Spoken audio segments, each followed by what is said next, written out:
Welcome to this lecture on milling machines. In this lecture, we will discuss about milling machines, its parts, functions, and the most important application performed on milling machine, that is gear cutting. For that, we use a method called index. And let's come to the lecture. So here, what you see here is a milling machine. Let's understand its parts. A milling machine has got a base. See the foundation boards here. It is this base that rests on the floor, and this base is secured to the foundation by foundation boards.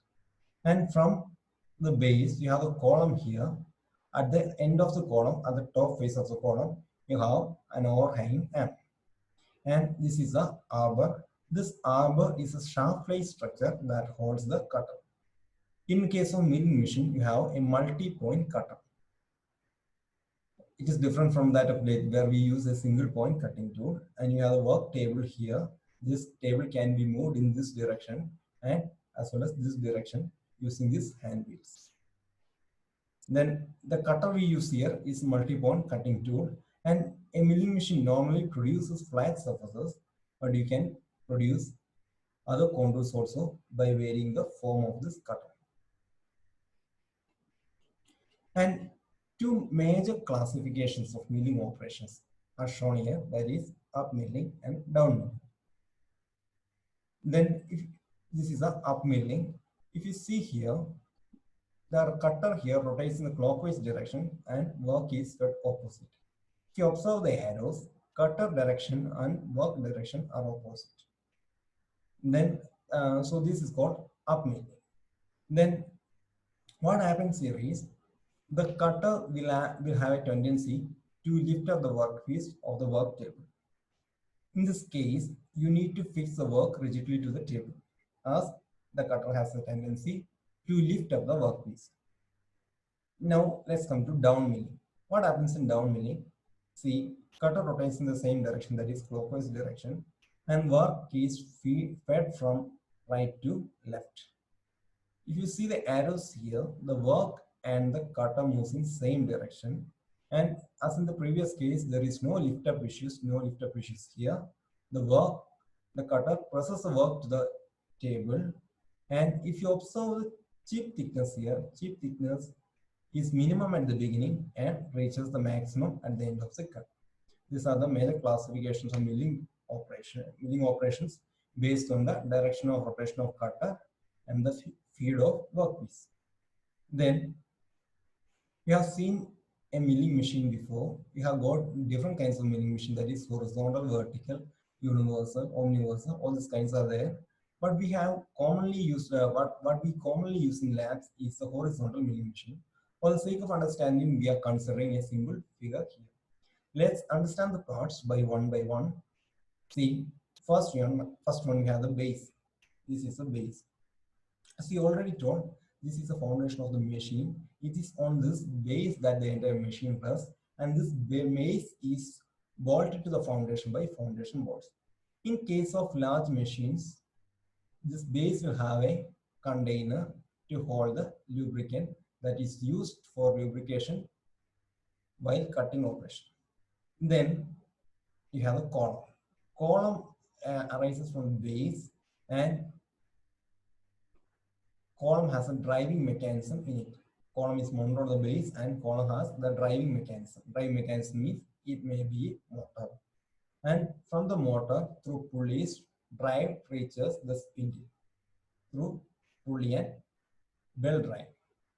Then the front face of this column, that is here, it is dovetail machine. This is dovetail machine. So like this, you have machine here. This dovetail machines allows the key knee to slide up and down. This dovetail machine, see this knee, this part is called knee. This knee slides up and down on this dovetail machine surface. Now let's come to knee. So you'll have to accommodate various sizes of workpieces here. Means to do that, you have to bring down this work table and you may have to bring up this work table. To perform this operation, you have an elevating screw here, and this elevating screw supports the knee. this knee moves in the dovetail machined vertical face of the column. Now you have saddle. Above the knee, there is saddle. This is a saddle. This saddle can be moved perpendicular to the column. That is this direction. Saddle may be moved in this direction using this hand wheel. And above the saddle, you have the table here. So this table moves perpendicular to saddle. That is towards the screen. That is this direction. You cannot show that on the screen. The saddle moves this direction and table moves perpendicular to that. On the table you have T-slots. These T-slots are used for climbing work. First you are climbing wise there, then above which you climb the workpiece. This table moving, then how this table is moved. So for moving the table, you have a hand wheel here. This is a table moving hand wheel. Next one is overhanging arm. Overhanging arm extends beyond the column at the top. See, this is the overhanging arm. Then it has an armor support here. We'll tell what is armor. You have armor support here, and you have a bearing here to support the other end of the armor. Then next one is arbor. Arbor is the one which holds the cutter. It can be regarded as a shaft-like structure holding the cutter. Then at the end you have spindle. This spindle receives power from the belt drive here through pulleys and transmits power to the cutter to perform the cutting operation. Okay, spindle, I already told, spindle receives power from the motor and transmit to the arbor so that the cutter rotates to machine the surface. Then arbor already told, it is the extension of spindle holding the cutter. In the beginning of the lecture, I told the most important application of milling machine is indexing, that is gear cutting operation. What is shown here is an automobile gearbox. Gears are used for power transmission, that is to transmit power at various torques and speeds. You have this gearbox in our automobiles to gain speeds and torque as per our requirement. So you have many gears here. These gears can be made from a milling machine by using a milling machine using the by the process called indexing. So how to make a gear? First, you will have a gear blank like this. This is a gear blank, just a circular or a cylindrical cast iron piece. What you have to do first is you have to reduce the thickness. For that, you have to face this using a lathe. First, bring its thickness to the required or desired level and make a hole here. Make a hole here. So make a hole here. Then hold this hole. Okay, through this hole you can insert a mandrel and hold this piece in a lathe. And you can turn it to reduce the diameter to the required level. You can turn it to reduce the diameter to the required level. After that, you are keeping it in an indexing head. We'll come to the indexing head later. We are keeping it in indexing head. Here you will have indexing head. The spindle will have here, and we'll cut the teeth one by one using a milling machine. We'll cut the teeth one by one using a milling machine. See, this is the cutter, and finally you are getting the gear here. So let's discuss in detail about gears. See, you have gear A and gear B in mesh. This has 40 teeth, this has 20 teeth. So a small section of meshing is shown here. Small section where 2 teeth mesh is shown here. In order to mesh, for the gears to mesh, if you take the individual tooth, the space between adjacent teeth is called tooth space, and this is a tooth thickness. This is a tooth thickness. For the meshing of the gears, the essential condition is tooth space and tooth thickness should be equal. Tooth space equal to tooth thickness.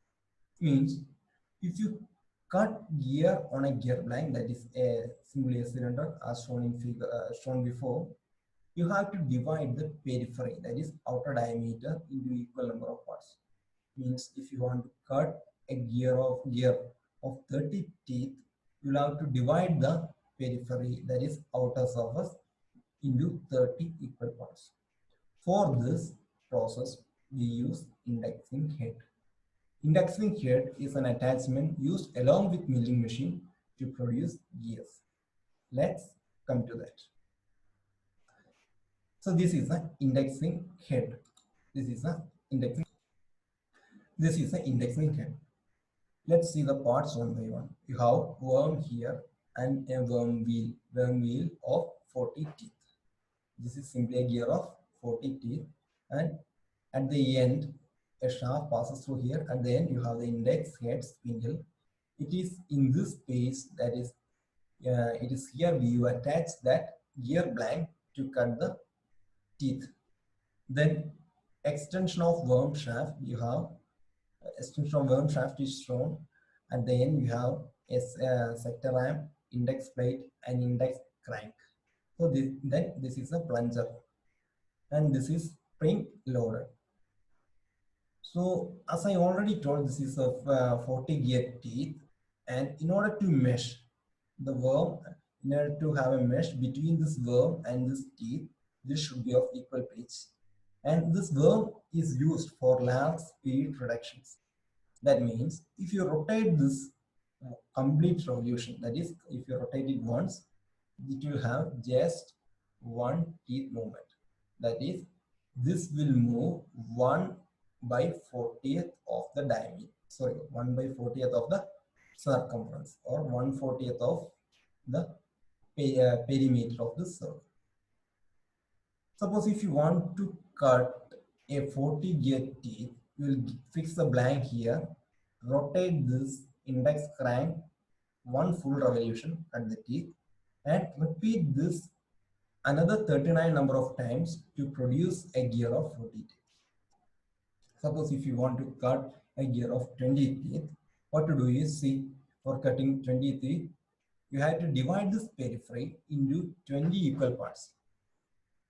So what to do here is, you will move this index crank 2 full revolution each time so as to produce a gear of 20 teeth.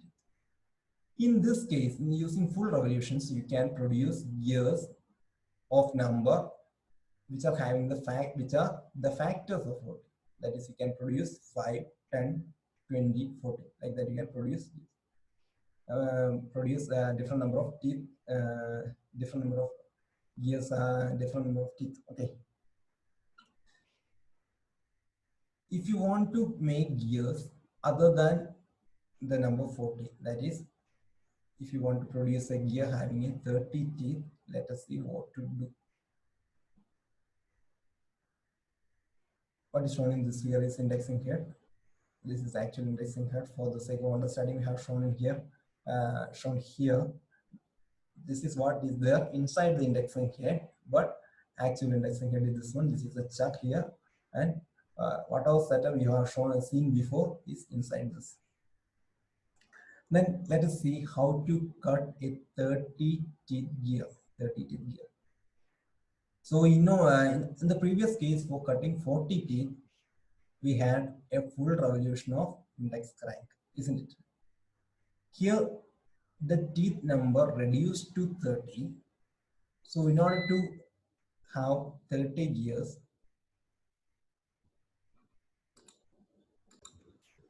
now let's see how to cut a gear having 30 teeth. So in order to cut 30 teeth, you want one full revolution plus something extra. This extra you are getting using index plate. You have the index plate here and index crank here. Then what is an index plate? See, you see many holes here. An index plate is a plate with equally spaced slots or holes. And you have the sector arm here. Sector arm I will show in the next slide. See, this is a sector arm, and this is index plate. So index plate is the one with equally spaced holes. And we'll come to the point, that is, if you want to cut a gear having 30 teeth, how much should be the crank movement, means how much you have to rotate the index crank. That is calculated by the formula 40 by N. What is this 40? You have already seen the worm wheel is having 40 teeth. The same 40 we have taken here. If it is 20, we will take here 20. So usually index head is having 40 teeth for the worm wheel. So 40 is always a constant here. Then this N is the required number of teeth. In this case, we are getting 30 teeth. So N becomes 30 here. So simplifying 40 by 30, we will get 1 and 1 by 3. So crank movement is 1 and 1 by 3, means 1 full revolution plus 1/3 revolution. In case of index plate, you have many holes here. If you tell this in terms of holes, you have to move 1 revolution plus 1 hole in a 3-hole plate. That is 1 full revolution of the index crank plus 1 revolution on 3-hole plate. So to cut 30 teeth, you will have to repeat this operation 30 times. If you see here, see these are plates available. Plate number 1 will have 15, 16, 17, 18, 19, 20 holes. Plate 2, 21, 23, like that it goes. You may not find 3-hole plate here. So what to do? Let us see. So what we do here is convert this fraction to an equivalent fraction, that is having value as same as that of 1 by 3. To do this, what we do here is multiply the numerator as well as denominator by a common factor. That is, we multiply here by 5. If you multiply by 5, you will get 1 plus 1 by 3 equal to 1 plus 5 by 15. That is 1 by 3 is same as 5 by 15. 1 by 3 is equal to 5 by 15. And from here, if you understand, how much we to rotate is 1 full revolution plus 5 holes on the 15-hole plate. Okay. Now check for the 15-hole plate. See, on plate number 1, it is available. 15-hole plate is available. So we can proceed. If you don't get 15 here, you will have to try with some other factors so as to get the same number of holes in the plate. Anyway, what you get in the denominator should be present in any of these plates, then only you can proceed. So multiply by the corresponding fraction. Now let us start the procedure. Place that blank on the chuck, that is chuck of the indexing head. Do the first cutting operation. Then, as per our calculation, to cut the next teeth, you'll have to move 1 full revolution plus 5 holes on the 15-hole circle plate, and repeat this another 29 times so as to get a 30 teeth gear. Okay, this is how to do indexing operation on a milling machine, and finally you are getting a 30 teeth gear. And if something goes wrong, that is, even if there is a slight misalignment, that in some case you may forget to rotate the sector arm after each operation. If anything happens in any of these stages, that is, if you instead of taking 5 holes, you may select 6 holes or 7 holes. Instead of selecting 15-hole plate, if you may select 16-hole plate. If anything goes wrong, that gear would become useless. The necessary condition for the measuring of two gears is tooth space is should be equal to tooth thickness. If that goes wrong, you cannot use those gears for power transmission. So this operation should be done very carefully in a milling machine. And you have index crank here, index plate here, and sector arm. This sector arm eliminates the hole counting. See how 6 holes and 5 stages means. Take this case, you have to move after full rotation. See, suppose it was here. After full rotation, you have to move 5 holes. Then you as the sector arm here is here, you need not count the number of holes. You can just move the wall angle here, this will have that 5 holes. The use of this sector means it eliminates the counting of holes. So that's all with indexing. I hope you have understood this lecture. Thank you.